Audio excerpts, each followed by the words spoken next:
ডিনারের প্রিপারেশন চলছে।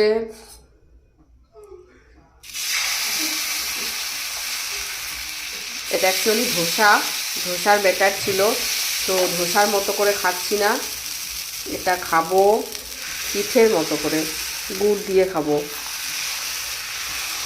এটা গুড় দিয়ে খেতেও দারুণ লাগে।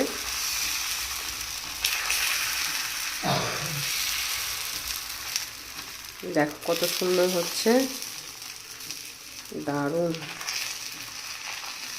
আরেকটু বড় হবে।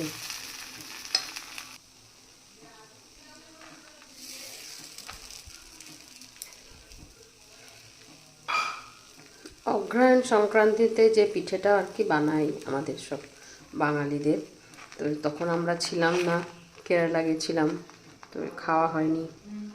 কালকে সকালে ব্রেকফাস্টে ধোসা হয়েছিল, সেই ব্যাটারটাই থেকে গেছে অনেকটা, আজকে এটা পিঠে করে খেয়ে নিচ্ছি। সাথে থাকবে নলেনের গুড়, যেটা ঝোলা গুড়, দারুণ লাগে না খেতে?